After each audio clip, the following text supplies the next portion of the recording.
Can you imagine these words?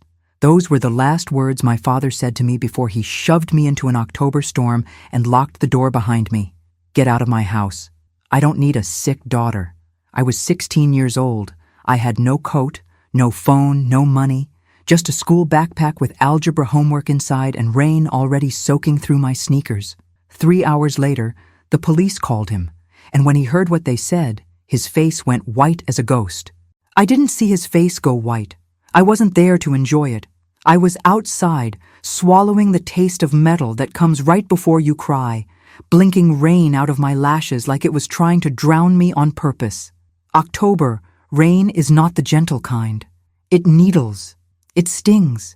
It finds your skin through fabric like it has a personal grudge. And that night, it felt like the entire sky was backing my father. My sneakers were already heavy. Every step made that wet, defeated squeak against the sidewalk. My socks rubbed raw at my heels, and the straps of my backpack dug into my shoulders like punishment. I kept telling myself, just get to the corner, just get to the corner, and think. But my thoughts were slipping the same way my fingers were slipping off the straps, because my father hadn't thrown me out for being late, or talking back, or failing a class. He threw me out because he said I'd become disgusting, a thief, a drug user, a liar. And the part that made my stomach twist the hardest was that he said it like he'd been waiting, like this was the ending he'd been rehearsing. 3 hours later, the police called him. What did they say? Hold that question, because the answer isn't just one sentence. It's the first crack in a mask my family wore so well. Even I believed it for years. 13 years later, I was sitting at a small kitchen table in Boston, staring at a white envelope like it was a live wire. Not an email, not a text, not a call, a letter. My name typed neatly across the front. Megan Carter. My hands didn't shake the way you'd expect. I'd done enough therapy to recognize when my body went numb instead. The return address said, Harrington Pines Nursing Center. For a moment, I thought maybe it was a mistake. Maybe someone else had my name. Maybe the world had finally stopped circling back to that house. Then I turned it over. The handwriting on the flap was his, my father's, Richard Carter. I didn't open it right away. I set it down, made tea I didn't drink, washed a mug that was already clean. I paced my apartment like a person checking exits, because the last time I'd heard from him, my hair was wet with October rain and his voice was still in my ears. Get out of my house. But the envelope sat there, patient. Finally, I tore it open. Inside was one piece of paper, folded in thirds. The words were careful. Not loving, careful, like someone walking across thin ice. He wrote that he was sick, that he didn't have much time, that he wanted to see me. He wrote, please, before it's too late. No apology yet, no admission, just that phrase, before it's too late. And suddenly, I was 16 again, carrying algebra homework through a storm, and wondering what kind of father says he doesn't need his daughter. I should have thrown the letter away. Instead, I sat down and stared at the wall until the kettle went cold, because I realized something that made my throat tighten. I didn't want him to forgive me. I wanted to understand why he could do that to me so easily.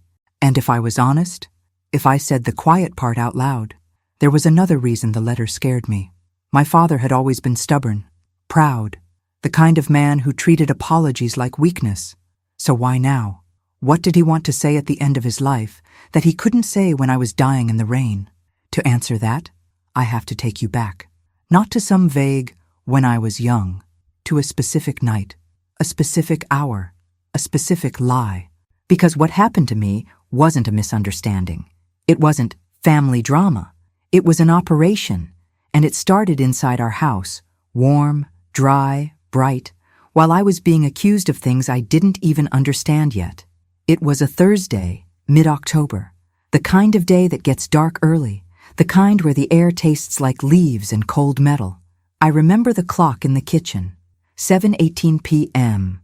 I remember because I'd been doing homework at the table. I remember the pencil in my hand, the math problems, the smell of spaghetti sauce, normal. Then my father walked in holding something that didn't belong in his hand, a small zippered pouch. My mother had been gone for years. That's important. There was no buffer in our house, no soft voice, no second opinion. It was just my father and Heather, my older sister. Heather was perched on the counter like she owned it, scrolling on her phone, legs swinging gently like she was bored. When my father slammed the pouch on the table, Heather didn't flinch. But I did. The zipper was halfway open. Inside, I saw folded bills and a small orange pill bottle. My throat tightened. My father didn't ask. "Megan, what is this?" He said, "Explain." The word felt like a verdict. "I don't know." I started, but he cut me off. "Don't lie to me." His eyes were bright with something I recognized. Not confusion, not concern, disgust. He picked up the pill bottle and shook it. The rattle sounded loud in the quiet kitchen. "It was in your room," he said. I stood up so fast the chair legs scraped the floor. It's not mine." Heather finally looked up from her phone, and the expression on her face was practiced, concerned, sympathetic, almost sad, like she was watching a tragedy she'd predicted. "Dad," she said softly, "I didn't want to tell you. A sentence that destroys lives." My father's head snapped toward her. "Tell me what?" Heather slid off the counter and walked over, placing her hand on his arm in a way that looked loving to anyone who didn't know her. "I saw Megan in the bathroom the other night," she whispered. "I heard sniffling, and then she came out and her eyes were red. And I found that money missing from your desk last week." My mouth went dry, because she was stacking it, a story built out of pieces that sounded plausible if you wanted to believe the worst. "I didn't steal anything," I said, voice cracking. "And I don't do drugs. I swear." My father turned back to me with a coldness that made me step backward without realizing it. "Then why is it in your room?" he snapped. "I don't know," I shouted. "Someone put it there." Heather made a small sound, a tiny sigh, like I was exhausting her. "Why would anyone do that?" she asked sweetly, and I looked at her. I really looked. There was something in her eyes that night that I'd seen before, in flashes. A flicker of satisfaction she always hid a second too late. But I didn't have words for it then. I only had fear. My father grabbed my backpack from the chair and dumped it onto the table. Papers scattered. My textbook thudded. The algebra homework slid across the surface like it was trying to escape. He tore through the mess, hands shaking, breathing hard, like he was hunting for proof he'd already decided existed. Then he found something, a folded slip of paper. A receipt. He held it up like a trophy. And this? I squinted through tears. It looked like a pharmacy receipt, a date, a time. My head spun. "That's not mine," I said again. But my voice sounded small in the face of his certainty. Heather leaned in to look and shook her head slowly, like she was heartbroken. That's really bad," she murmured. My father's jaw clenched. In that moment, he wasn't my father. He was a judge delivering a sentence. "You are not going to destroy this family," he said, voice low. "Do you understand me?" "I'm not destroying anything," I sobbed. "Heather is lying." Heather's face snapped into something sharp for half a second, then smoothed over. "Dad," she said quietly, "she's spiraling.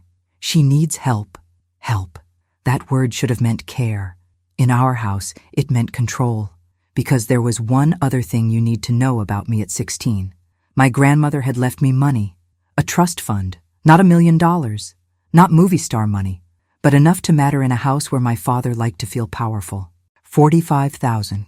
It was supposed to be protected until I turned 18, unless there was an emergency involving my welfare. My father used to talk about it like it was proof I was taken care of, like I should be grateful just to exist near it. Heather used to joke about it like it was already hers. And that night, while my father held up receipts and pill bottles and missing cash like pieces of a puzzle, Heather stood beside him, looking relieved. Like something was finally going according to plan. My father shoved the pouch toward me. "Take your things," he said. I blinked.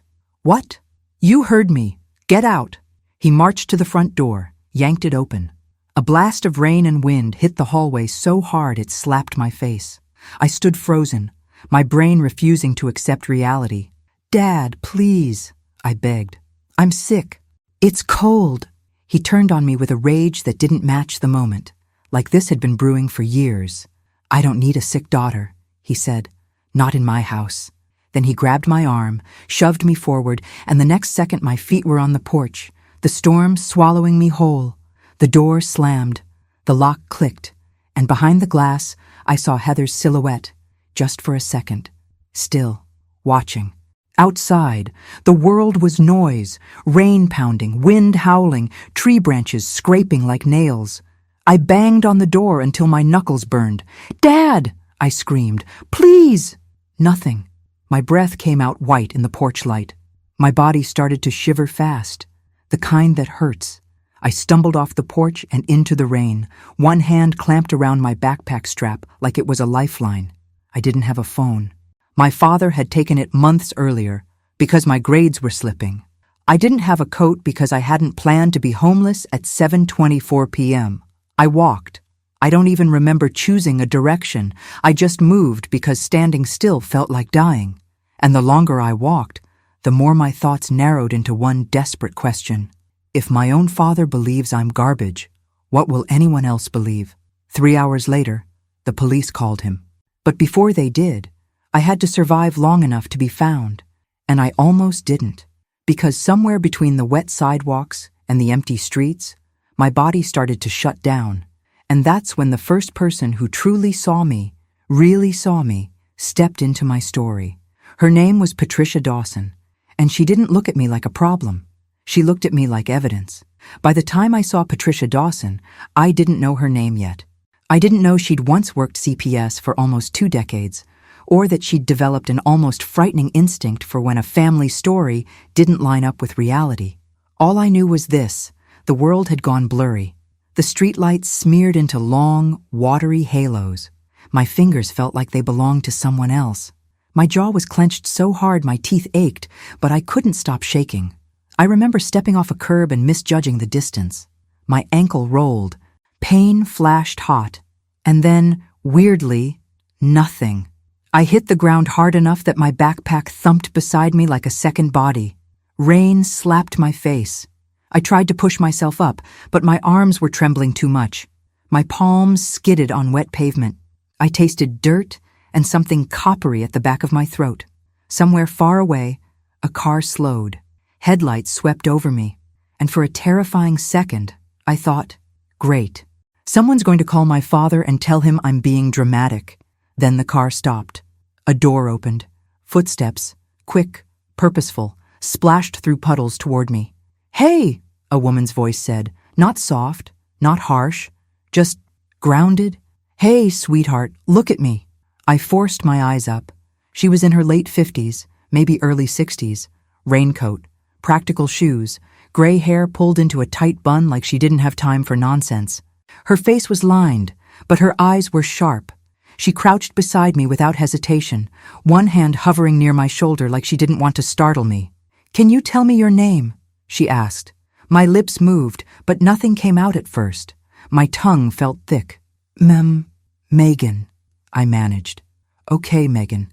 I'm Patricia. I'm going to help you. All right?" She scanned my clothes, my soaked hoodie, my thin jeans, the way my hands were turning a scary shade of pale. "How long have you been outside?" I tried to think. The numbers felt slippery. "I don't know," I whispered. "A while." Patricia's jaw tightened. Not at me, at whatever picture was forming in her head. "Where do you live?" she asked. I swallowed. I did live. My throat closed. "My dad, Patricia's gaze flicked to my backpack, then back to my face. "Did he put you out?" I nodded. The motion made the world tilt. Patricia exhaled, slow and controlled, like she was keeping herself calm on purpose. "Okay," she said, voice low. "We're not going to sit here. You're cold. You're getting sleepy, aren't you?" I wanted to deny it, but the truth was, yes. My eyelids felt heavy like wet towels. "That's not good," she said, and there was steel underneath the calm now. "Stay with me. I'm going to wrap you up." She took her raincoat off and draped it over my shoulders, then pulled a blanket from her back seat like she'd done this before. The smell of it, clean laundry and something like peppermint, hit me so sharply it almost made me cry. She helped me sit up, one arm braced behind my back. "Do you have any injuries?" she asked. "Hit your head?" "No," I murmured. "Just Cold. Patricia looked at my hands again, then my lips, then my eyes. "Do you have asthma? Diabetes? Anything like that?" she asked. I shook my head, but my teeth were chattering so hard my words broke apart. Patricia didn't waste time. She reached into her car, grabbed her phone, and dialed. 911, she said, when someone answered, her voice suddenly all business. "I have a minor out in the rain. Possible hypothermia. She's disoriented and soaking wet. I'm at..." She read a street sign. "Corner of Maple and 7th. Send an ambulance." Then she glanced at me again, and her eyes softened just a fraction. "You're going to be okay," she said, "but I need you to keep talking to me. Tell me what happened. Start with the last hour you remember clearly." I tried. I told her about the kitchen table, the pouch, the pill bottle, the receipt, Heather's face like a mask, my father's voice. Patricia didn't interrupt. She didn't flinch. But when I said, "He said I stole money," her mouth pressed into a thin line. "Did he call the police?" she asked. "No," I whispered. "He just threw me out." Patricia's eyes narrowed, like she'd just spotted the first inconsistency in a story. "No police," she repeated. "No hospital, no attempt to verify anything. Just straight to exile in a storm." She said it like she was already writing the report in her head. Sirens came closer. Red and blue lights bled through the rain. Officer Daniel Ruiz was the first one to reach us, stepping out of the cruiser with his collar up, rain beating on his uniform. "What have we got?" he asked, crouching beside me. Patricia answered for him, and the way she spoke made him listen. 16-year-old, name's Megan, kicked out of her home tonight, soaked, disoriented, possible hypothermia. She says her father accused her of theft and drug use. Officer Ruiz's eyes flicked toward me. "Is that true, miss?" I nodded. He looked back at Patricia. "You a relative?" Patricia shook her head. "No, I'm a former CPS caseworker." That phrase changed the air instantly. Officer Ruiz's posture shifted, more alert. "Okay," he said. "Ambulance is on the way. We need an address." Patricia gave him my street, my father's street. Then she looked at me. "Megan, do you have any family you can call?" I laughed once, bitter and broken. "I guess not." Patricia's eyes held mine, and something in her expression made my throat tighten again. Because she believed me. Not in the vague, poor kid way. In the "this doesn't add up and I'm going to prove it" way. The paramedics arrived and slid me onto a stretcher. The cold air hit my wet clothes as they lifted me, and it felt like ice cracking across my skin. As they loaded me into the ambulance, Patricia climbed in too. "I'm staying," she told the paramedic. "She's a minor and she needs an advocate." The paramedic hesitated for half a second, then nodded.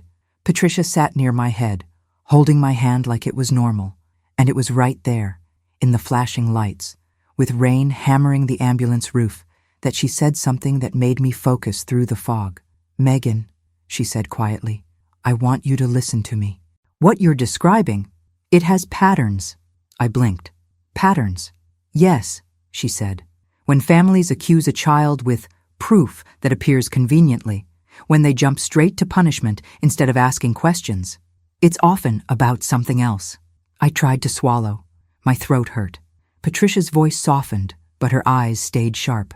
"It's usually about control," she said, "or money." The word landed in my chest like a stone. Money.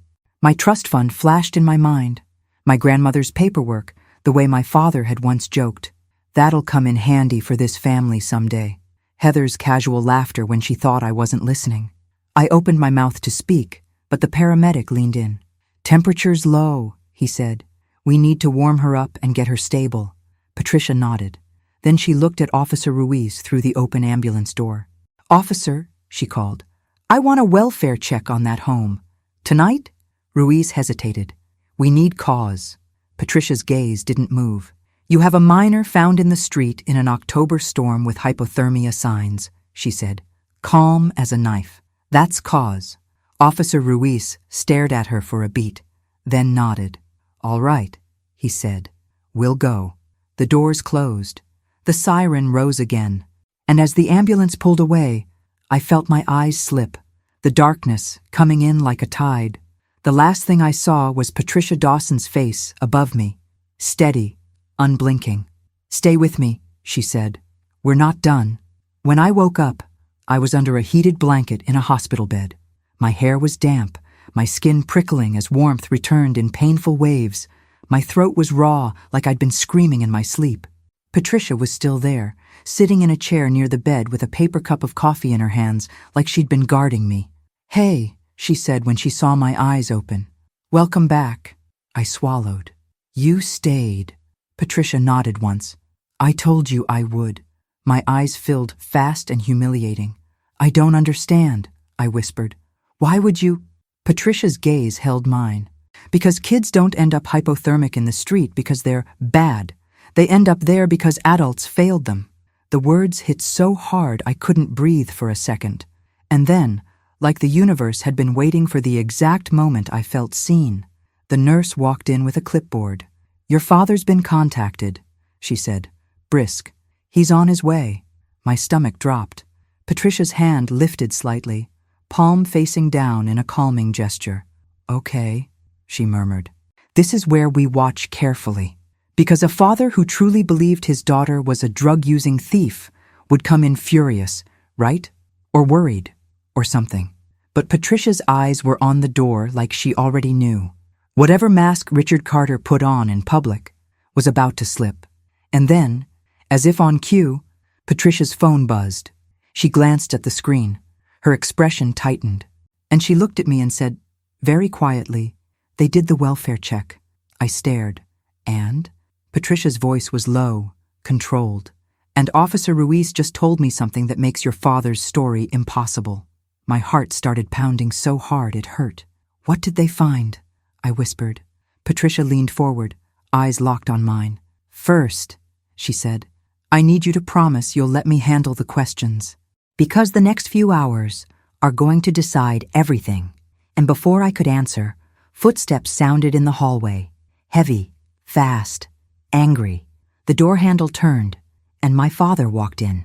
Before we continue, if you're enjoying the story, please subscribe and tell me in the comments where you're watching from and what time is it there.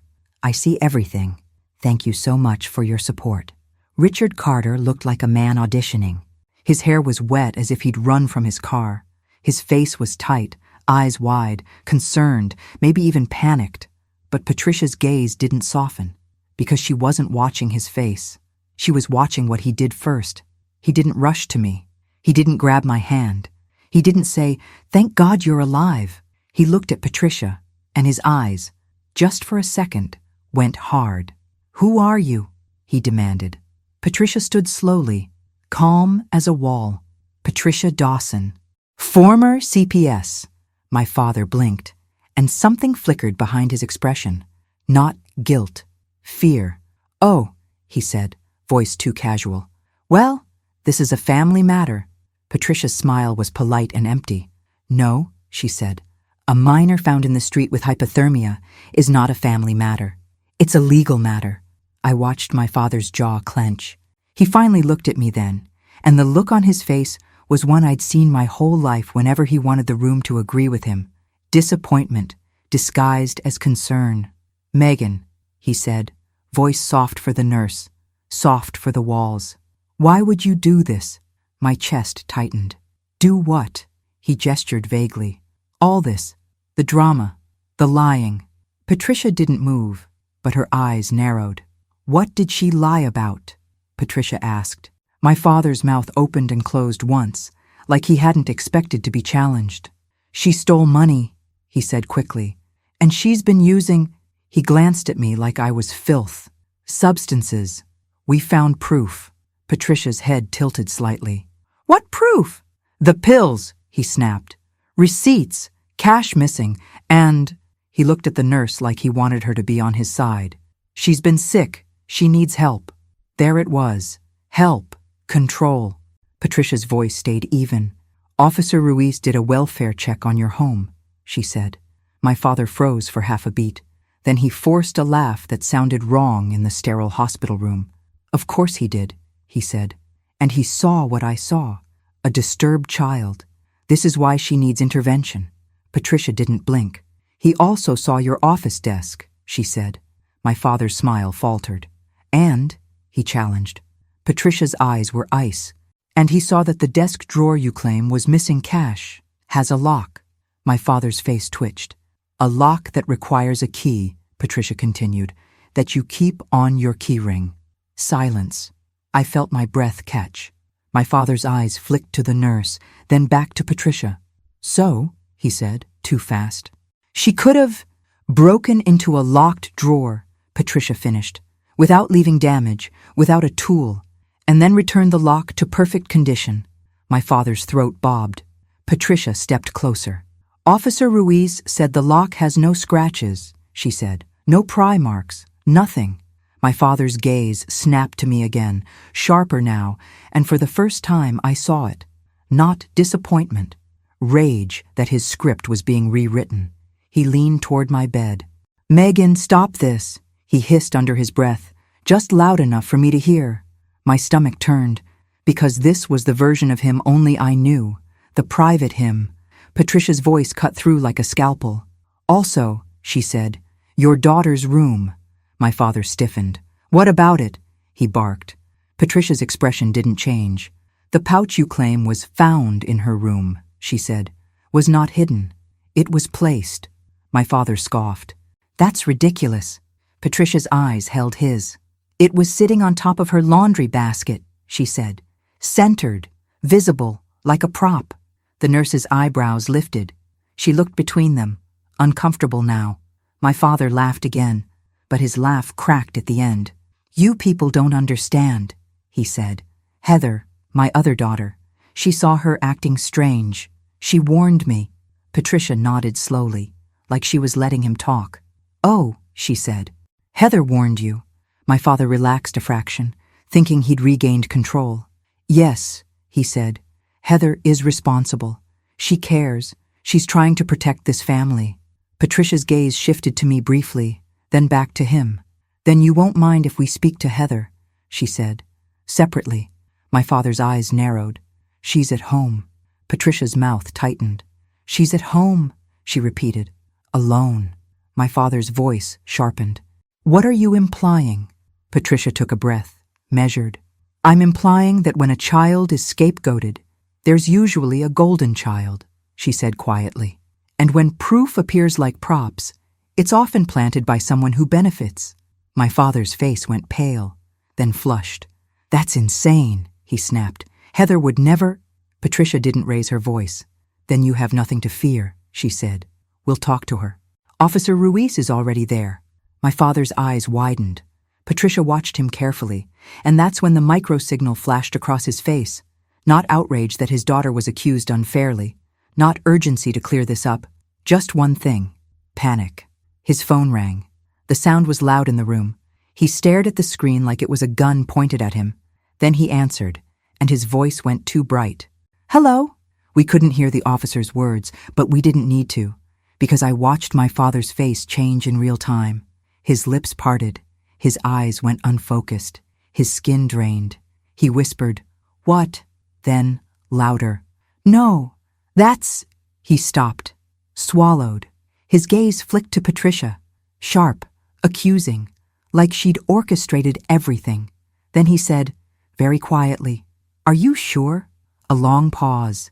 The nurse shifted uncomfortably, gripping her clipboard. My father finally managed, Okay, I'll be there." He hung up. For a moment, nobody spoke. Patricia didn't move. She just waited. My father's mouth opened like he was going to say something, some speech, some accusation, some threat. But what came out was a lie that sounded weak even to him. It's nothing," he said. Patricia's eyes didn't soften. "What did Officer Ruiz say?" she asked. My father's jaw clenched so hard I could see the muscle jump. He looked at me then, and for the first time since he'd walked in, there was no mask, just raw fear, and he whispered, like the words burned. He said, he found a phone. A phone. My heart slammed against my ribs. I didn't have a phone. Not anymore. My father's voice shook. A second phone. In Heather's room. Patricia's eyes sharpened. "A burner?" she asked, almost to herself. My father's breathing got shallow. He said it was in her nightstand, my father stammered, with receipts, and, he swallowed hard, a pharmacy bag. I felt the room tilt, because suddenly everything I'd been screaming into the storm, that it wasn't mine, had weight, proof, shape. Patricia turned to the nurse. I want this documented, she said, and I want the officer's report as soon as it's filed. Then she looked back at my father. Richard, she said, voice calm but lethal, you threw your daughter out into an October storm based on evidence that appears to be in your other daughter's possession. My father's eyes flashed with anger, then collapsed back into fear. Patricia's voice dropped. And now, we're going to ask why. My father backed toward the door like he wanted to escape the room, escape the questions, escape the fact that his narrative was disintegrating. But Patricia wasn't finished. Megan, she said softly, turning to me, there's one more piece I need you to tell me about. I swallowed. What? Patricia's gaze held mine. Your trust fund, she said. Who has access? My blood went cold all over again, because I knew the answer. And I also knew why Heather had been watching me through the glass that night, like she'd already won. I opened my mouth. And in that moment, I realized something terrifying. This wasn't just about getting me in trouble. It was about getting me declared unfit.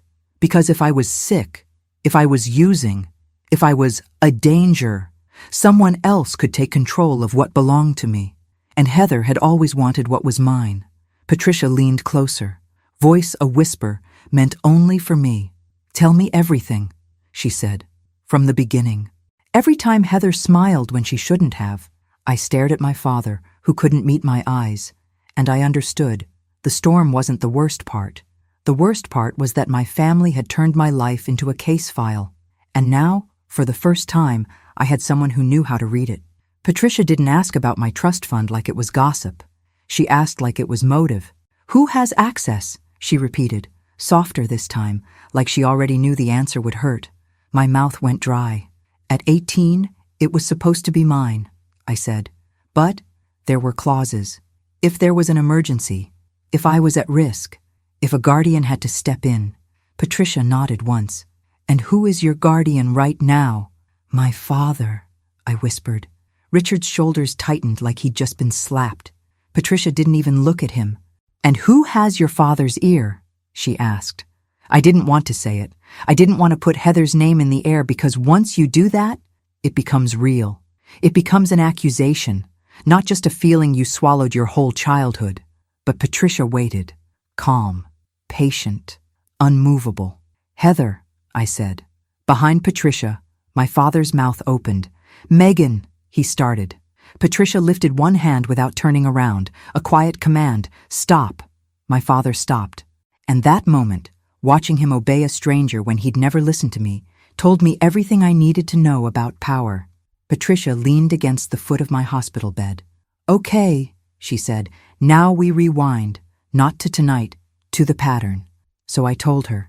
I told her about being the difficult one, the one who asked too many questions, the one who didn't smile right in family photos, the one who could feel the temperature of a room shift depending on Heather's mood.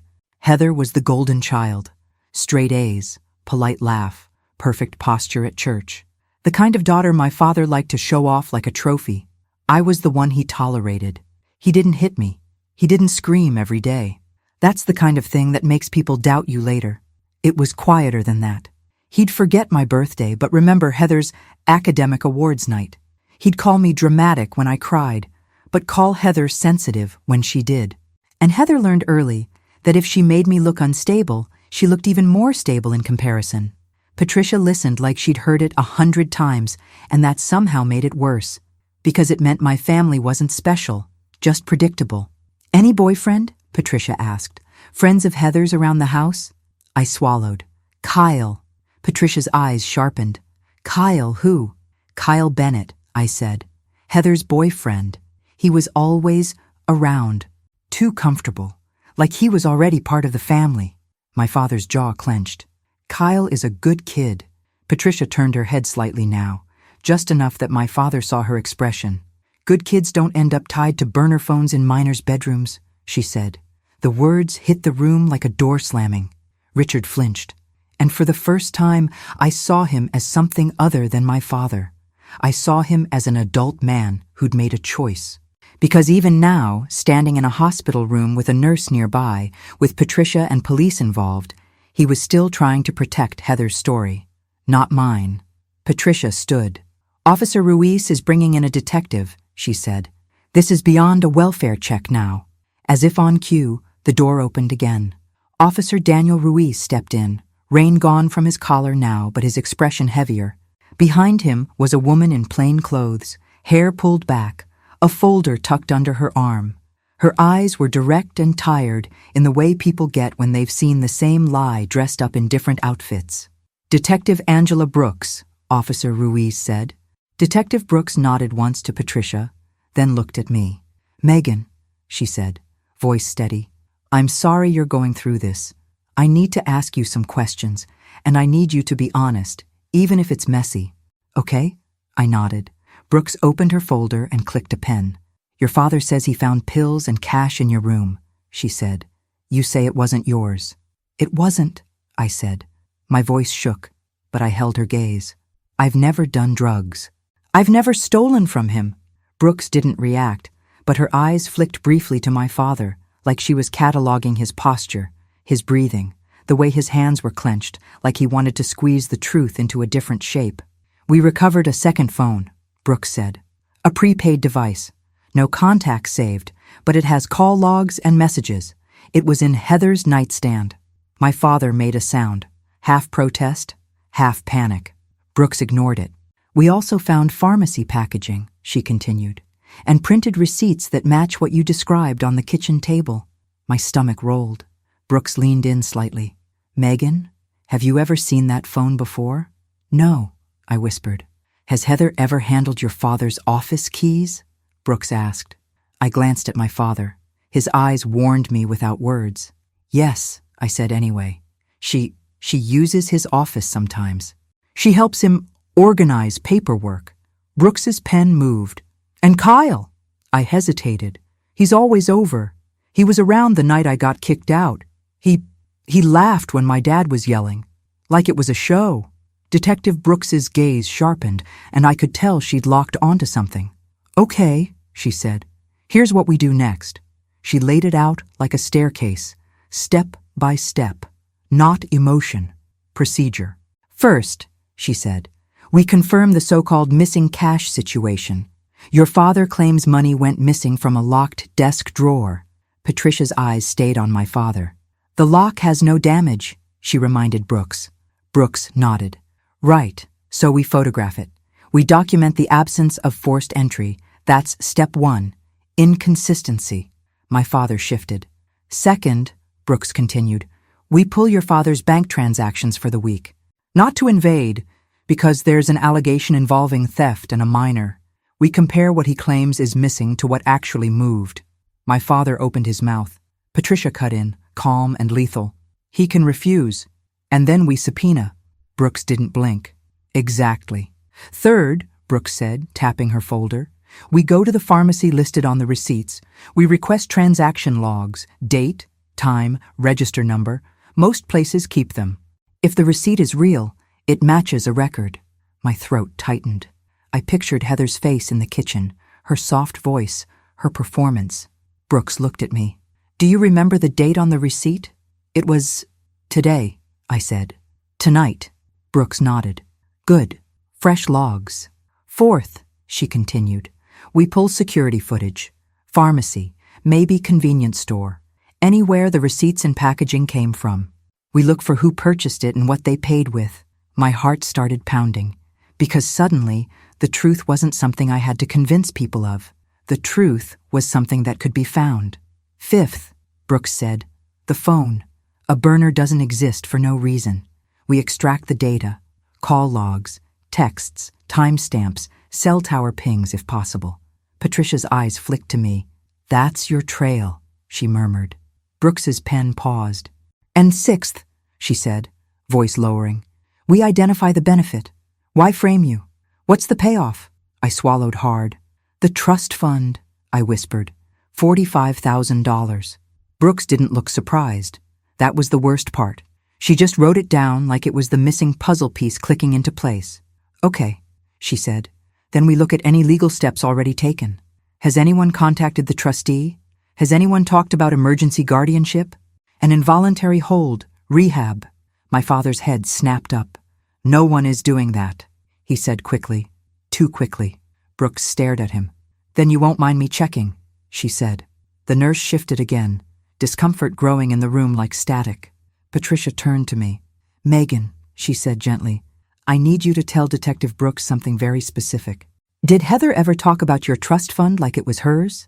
I didn't want to give my sister that much power in a sentence. But I remembered.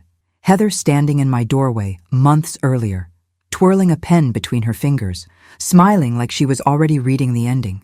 18 isn't that far, she'd said once. Do you even know how to handle money? Dad says you're impulsive. Then, softer. It would be safer if someone responsible managed it. I looked at Brooks. Yes, I said. She talked about it like she deserved it. Brooks nodded, like a door had just opened. If this story is hitting close to home, I hope you'll stick around because what happens next is worth every second. Drop a like if you're rooting for me. It means the world. That night, everything started moving fast. Brooks and Ruiz left the hospital to follow the steps. Patricia stayed with me because she said something I'll never forget. They're going to pressure you to doubt yourself, she told me quietly. Don't. The paper trail doesn't care about anyone's opinion.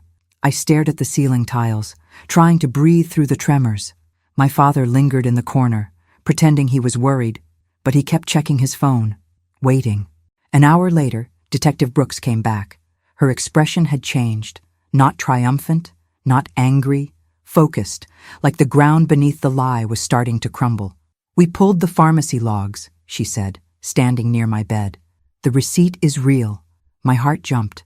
So, it wasn't fake. It's real, Brooks repeated. But it wasn't you. My breath caught. Brooks flipped her folder open and slid one page toward Patricia first, then toward me. A printed transaction record, date and time, register number, and a name. Not mine. Heather Carter. My stomach turned over. How? I started. Brooks raised a hand. The pharmacy uses a loyalty profile system. Whoever bought it used a phone number attached to an account. She tapped the page. Heather's number. My father made a strangled sound. She could have used Megan's. Brooks's eyes cut to him. Then explain why the security camera shows Heather at the counter, she said. Silence. My chest tightened so hard it hurt. Brooks continued. We also pulled exterior footage from the plaza. Heather's car is in the lot at 6:51 p.m. Kyle Bennett is with her. Kyle. My blood went cold. Brooks's eyes stayed on mine now, not my father's. Megan, she said, voice steady. This is where things shift. Because this isn't just family conflict. This is a coordinated act. Patricia's hand covered mine. Brooks inhaled once. And the phone? I asked, terrified to hope. Brooks's gaze dropped to her folder. We got into it, she said. My heart hammered. What's on it? I whispered. Brooks didn't answer immediately. Instead, she looked at Patricia, then at my father, then back to me. There are messages, she said carefully. Between Heather and Kyle. My father's face drained. Brooks's voice lowered. And they're not vague. They're not interpretive. She paused, and the pause felt like a cliff edge. They talk about you, she said. They talk about making you look sick, and they talk about the trust. Patricia's breath went sharp. I felt like the room was shrinking, like the air itself was being squeezed. Brooks closed the folder. We're scheduling an emergency hearing, she said. Protective orders, temporary removal of Heather from the home, and we're bringing in the prosecutor. My father's voice cracked. You can't do that. Brooks looked at him like he was a stranger. Watch me, she said. Then she turned to me. Megan, she said quietly, there's one message on that phone that changes everything. The kind of thing juries don't forget. My throat tightened. What does it say? Brooks met my eyes. I'm not going to summarize it, she said. I'm going to read it exactly as written, under oath. And in that moment, I realized the police call from that night wasn't the payoff. The payoff was what came next. Because the storm that almost killed me was nothing compared to what would happen when Heather's own words were spoken out loud in a courtroom. The courtroom wasn't like the movies. No dramatic music, no sudden confessions with tears and shouting. It was fluorescent lighting, hard benches, and the quiet hum of an air vent that made everything feel colder than it should have been. But the silence in that room had its own power, because everyone was waiting for facts, not feelings. I was 17 by the time the formal hearing happened, weeks after the storm, because the system moves on paper time, not human time. Even emergency actions have a process: protective orders, temporary placements, evaluations, documentation, schedules. But I remember the date like it's carved into me. November 12th, 9:07 a.m. Patricia Dawson sat behind me, a steady presence, her hands folded like she'd done this 1,000 times. Detective Angela Brooks stood to the side with her folder. My father sat at the opposite table, stiff-backed, a man trying to look respectable while the ground crumbled under his feet. And beside him, Heather sat like she belonged there. Perfect hair, calm face. Kyle Bennett was 2 seats back, trying to look like he didn't care, like none of this mattered. Heather's mask was flawless, but I could see the cracks now, because she wasn't looking at me. She was looking at the folder in Detective Brooks's hands like it was a bomb with a timer. The judge, an older woman with reading glasses perched low, called the matter to order. Her voice was calm, practiced. "This hearing concerns allegations of child endangerment," she said, "and potential fraud involving a minor's assets." My heart thudded. Fraud, assets. They sounded like adult words, like things that didn't belong to a girl who still had algebra homework in her backpack. But they belonged to me now, because my life had become a timeline, and timelines don't lie. The prosecutor, ADA Mark Feldman, stood. He wasn't theatrical. He didn't raise his voice. He spoke like a man who'd learned that the truth hits harder when you let it land clean. "Your Honor," he said, "we will present a series of records that establish motive, opportunity, and coordination between Heather Carter and Kyle Bennett to frame Megan Carter, with the goal of triggering emergency guardianship control over a $45,000 trust fund." Heather's face didn't move, but her fingers tightened on her pen. Feldman lifted his first exhibit. "Exhibit A, the hospital intake record," he said, "documenting hypothermia symptoms and the circumstances of discovery. Minor found outside at night, soaking wet, disoriented." He didn't linger. He moved. "Exhibit B, the home welfare check report," he continued. "The locked desk drawer with no signs of forced entry, despite claims of theft." My father swallowed hard. Feldman stepped forward. "Exhibit C, pharmacy transaction logs," he said, "including loyalty profile identification." He held up the printout. The purchase was made under Heather Carter's account. Same night, same time window. Heather's jaw clenched for half a second. Feldman didn't look at her yet. "Exhibit D, exterior plaza security footage," he said, showing Heather Carter and Kyle Bennett present at the pharmacy location. Kyle shifted, suddenly too aware of his own body. Feldman's tone stayed even. "Exhibit E, recovered prepaid device," he said. A second phone, found in Heather Carter's nightstand during the welfare check. The room went so quiet I could hear someone cough in the back row. Heather's gaze flicked to my father. Just a flash. He stared straight ahead, like if he didn't move, he wouldn't be implicated. Feldman nodded once to Detective Brooks. "Detective," he said, "did you extract the device's contents?" Brooks stood. "Yes," she said. "Call logs, text messages, timestamps?" Feldman turned to the judge. "Your Honor," he said, "before we present the messages, I want to establish the benefit." He looked at me then. "Megan Carter," he said gently, "do you have a trust fund?" My throat tightened. I nodded. "Yes." "How much?" he asked. $45,000, I said, voice shaking. "And who had legal authority to manage it while you were a minor?" he asked. "My father," I said. "Richard Carter." Feldman nodded. "And under what condition could someone else gain control?" he asked. "If I was declared unfit," I whispered. "If there was an emergency guardianship situation." Feldman's gaze moved to Heather. "And who, in your household, talked most about your trust?" he asked. I didn't look away. Heather, I said. She said it would be safer if someone responsible managed it. Heather's mouth twitched, almost a smile, almost a sneer, then smoothed back into concern. Feldman turned back to Detective Brooks. Detective, he said, please read the relevant message thread into the record. My heart stopped. This was it. The smoking gun Patricia had promised. Brooks opened the folder. The sound of paper shifting felt loud. She cleared her throat. And then she read Heather's words out loud. Not a summary, not an interpretation. The exact text. Message from Heather Carter to Kyle Bennett, Brooks said. Time-stamped October 14th, 5:42 p.m. She paused, then read, put the pills in her room. Make it look messy. Dad already thinks she's unstable. If we get her labeled sick, the trust is ours. The room didn't breathe. Brooks continued, voice steady but brutal in its clarity. Reply from Kyle Bennett, she read. 5:44 p.m. I'll print the receipt. We'll say she stole cash too. He'll freak out and kick her out. Then CPS will recommend intervention. I felt like I'd left my body. I could see Heather sitting there, still, trying to keep her face smooth as her world collapsed.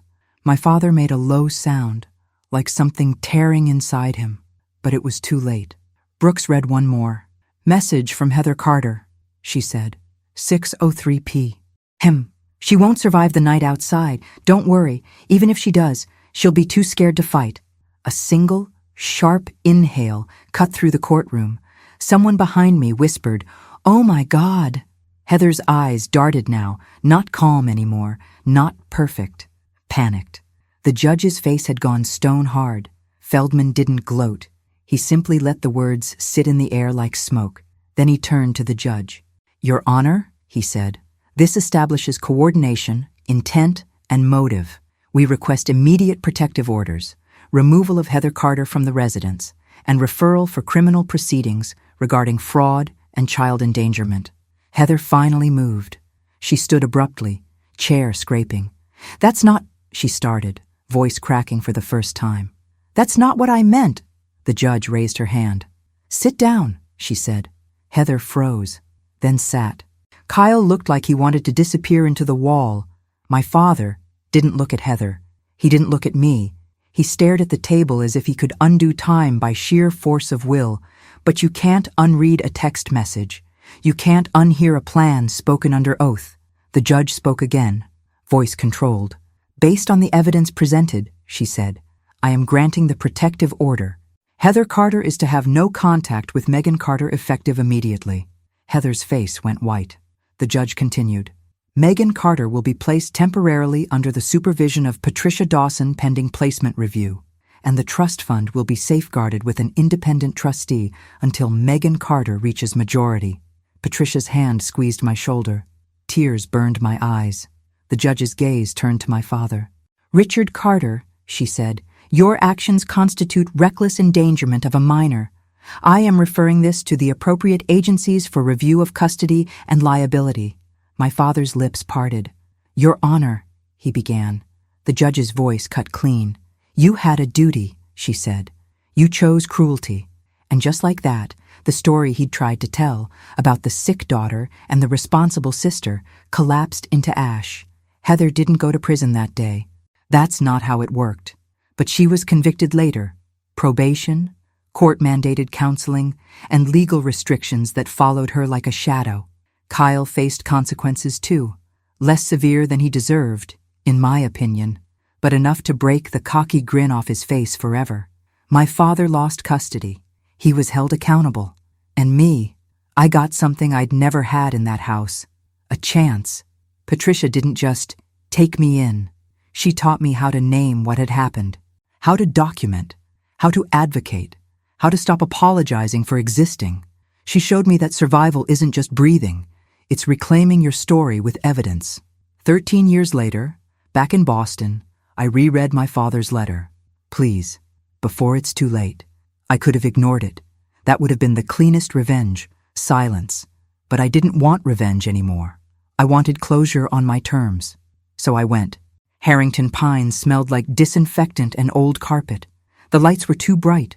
The hallway was too quiet. A nurse guided me to a small room where my father sat in a recliner, thinner than I remembered, a blanket over his knees. When he saw me, his eyes filled. "Megan," he whispered. I stood in the doorway for a moment, letting the distance exist. He reached a trembling hand toward me. I didn't take it. He swallowed. "I'm sorry," he said, and the words came out like they hurt him physically. I was wrong. I watched him carefully, not because I wanted to punish him, because I'd learned to watch for masks. He nodded, tears slipping down his cheeks. "I believed Heather," he said. "I wanted to believe her. It was easier than admitting I didn't know my own family." There it was, not a full confession of his cruelty, but an admission of his weakness. And for the first time, I didn't feel like a child begging for his love. I felt like an adult hearing a man face the cost of his own choices. "I almost died," I said quietly. His face crumpled. "I know," he whispered. "I know." Silence stretched. Then I said the sentence I'd rehearsed for years in therapy, in journals, in the quiet moments when anger tried to rewrite me. "I forgive you," I said, and his shoulders sagged with relief. "But I'm not coming back," I finished. His relief collapsed into shock. I kept my voice steady. "I'm not your punching bag," I said. "I'm not your mistake you get to fix at the end. I built a life without you. I'm here because I wanted to close the door without being shoved out into the storm again." He sobbed quietly, wiping his face with shaking hands. "I don't deserve you," he whispered. "No," I said gently. "You don't?" And somehow, that truth felt like freedom. I stood. He looked up at me like a child, like he wanted one more thing. "Is Heather?" he started. I cut him off with one simple boundary. "I don't discuss her," I said. "That chapter is closed." Then I stepped closer, not to hug him, not to comfort him, just close enough that he could hear me clearly. "You asked to see me before it was too late," I said. "So here I am. I'm alive. I'm not sick. I wasn't crazy, and you were wrong."